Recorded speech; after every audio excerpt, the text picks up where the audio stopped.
Well, in this video, we are going to study about article number 9.6.6. This is elastic potential energy in a stretched wire.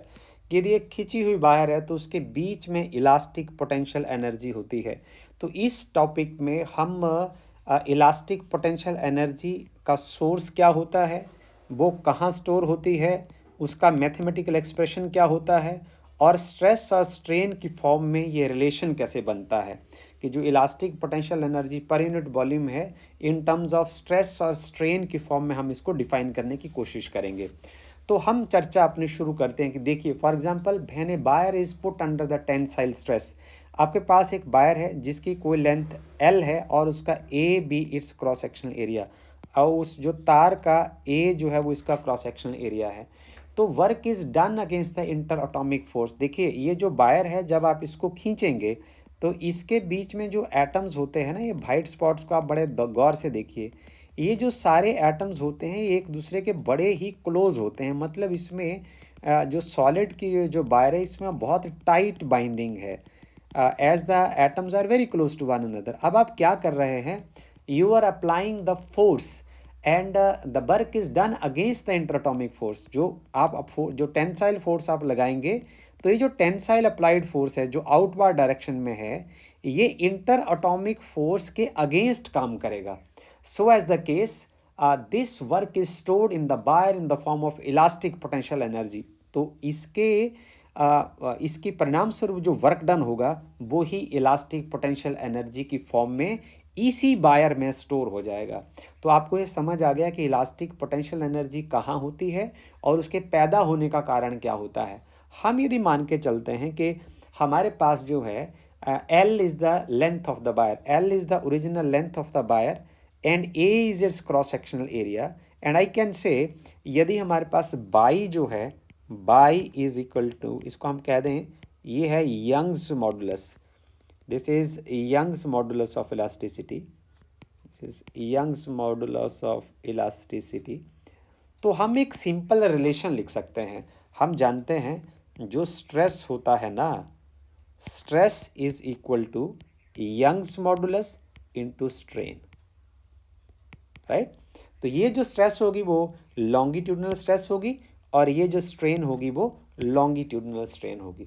तो हम यहाँ लिख सकते हैं कि जो लॉन्गिट्यूडनल स्ट्रेस है वो क्या होगी, force upon area, where F is the applied force. ये जो आप फोर्स यहाँ अप्लाई कर रहे हैं, यहाँ अप्लाई कर outward force, and A is the cross sectional area, ये इस पार्ट को बोलेंगे हम, this is the cross sectional area, right. So then it is equal to Young's modulus by into strain. क्या होगा, स्ट्रेन होगा, देखिए पहले आपकी जो वायर थी उसकी लेंथ थी एल, और बाद में जब आपने इसको टेंसाइल स्ट्रेस अप्लाई किया तो इसकी लेंथ होगी एल में इतनी लेंथ इसकी इंक्रीज होगी, L plus L, right. So the strain is now, length कितनी चेंज हुई, change in length to the original length, right. So हम यहाँ लिख देते हैं कि जो अप्लाइड फोर्स है वो कितना आ जाएगा, by a change in length to the original length. ये फोर्स का एक्सप्रेशन हो गया, ओके। इसको हम इक्वेशन नंबर 1 मार्क करते हैं, राइट।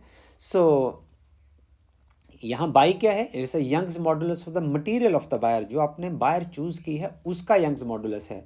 हम फर्दर बात करते हैं कि यदि हम इसको फर्दर अलोंगेट करते हैं, हम थोड़ा सा और फोर्स लगाते हैं ऑफ इनफाइनाइटेसिमल स्मॉल लेंथ, तो यदि हमारी जो थोड़ा सा फोर्स लगाने के बाद फर्दर यदि हम इसके ऊपर फोर्स लगाते हैं तो इसकी जो लेंथ है वो यहाँ, ये देखिए दोनों साइड ही आपको लगाना पड़ेगा, तो आपकी जो लेंथ है it will increase by small amount D L.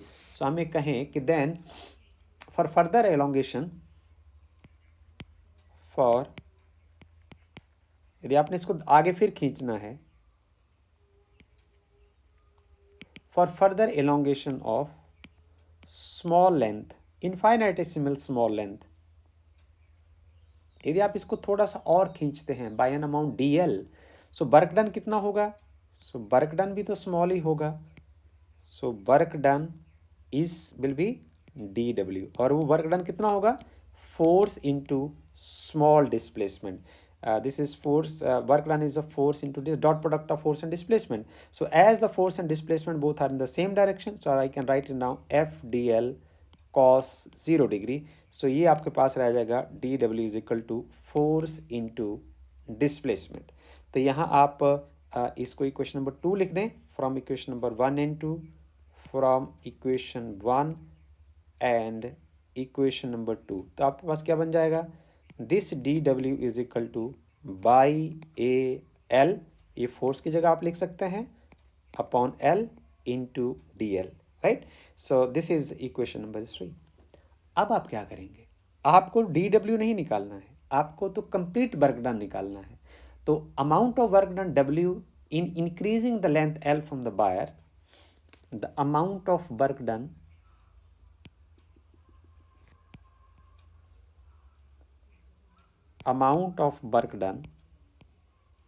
W, right, in increasing the length of the buyer,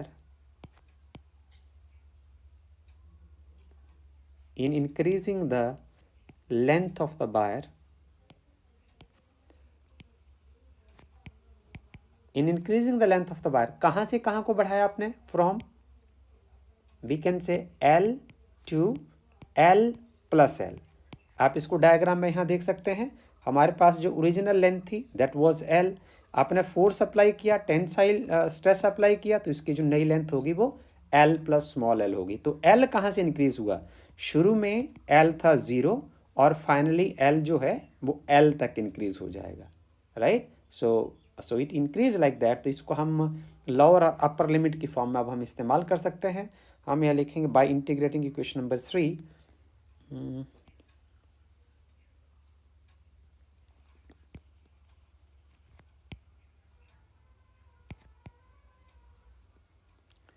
by integrating equation number 3 we have, यदि हम इक्वेशन नंबर 3 को इंटीग्रेट करते हैं तो जो डी डब्ल्यू है वो डब्ल्यू हो जाएगा, and this integration is from 0 to L, and this is by A L upon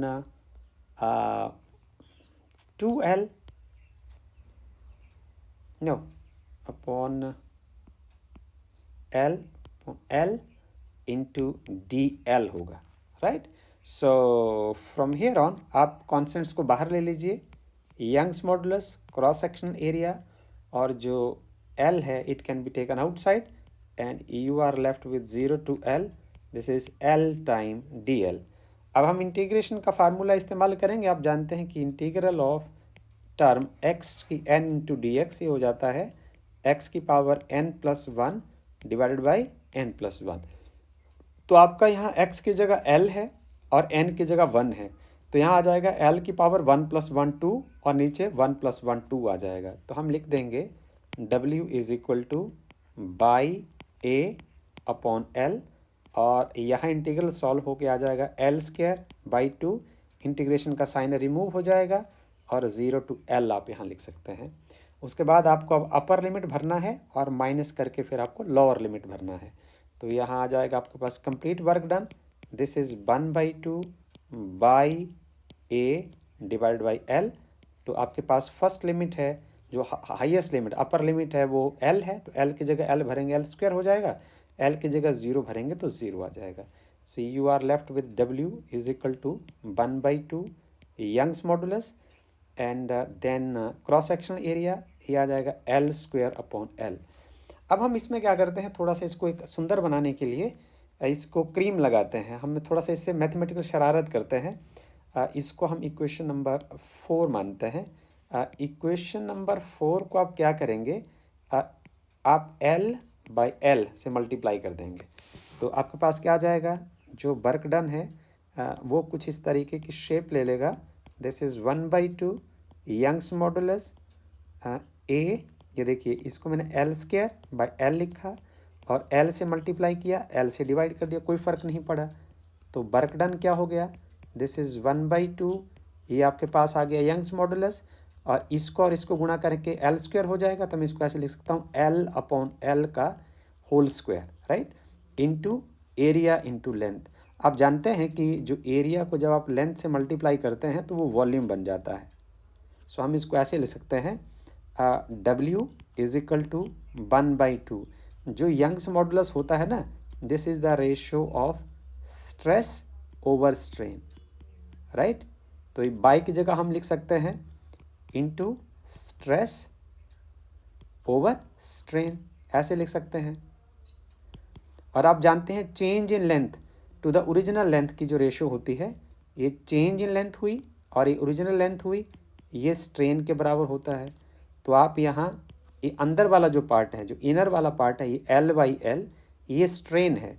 तो हम इसको लिख सकते हैं ये स्ट्रेन का स्क्वायर हो जाएगा, ओके। और into A into L volume हो जाएगा। तो हम इसको कैसे लिखेंगे जी? हमारे पास हो जाएगा, अब स्ट्रेन, एक स्ट्रेन के साथ एक स्ट्रेन कैंसिल हो जाएगा। You are left with now W/V and it is equal to 1/2। आपके पास क्या बचा? अब यहाँ बचा इंटू स्ट्रेस और यहाँ बचा इंटू स्ट्रेन, राइट। सो अब work done per unit volume, इसको आप एनर्जी से लिख सकते हैं। This is the potential energy, elastic potential energy per unit volume. इसको हम U से हम रिप्रेजेंट करते हैं। This is the elastic potential energy per unit volume. This is half of stress into strain. तो इलास्टिक पोटेंशियल एनर्जी सिंपली क्या होती है? यदि आप स्ट्रेस और स्ट्रेन को गुणा करो और उसको 2 से डिवाइड कर दो तो वो एनर्जी के इक्विवेलेंट हो जाता है। This is equivalent to energy per unit volume. So this is so much interesting article. I hope that you have enjoyed it a lot. Thank you very much.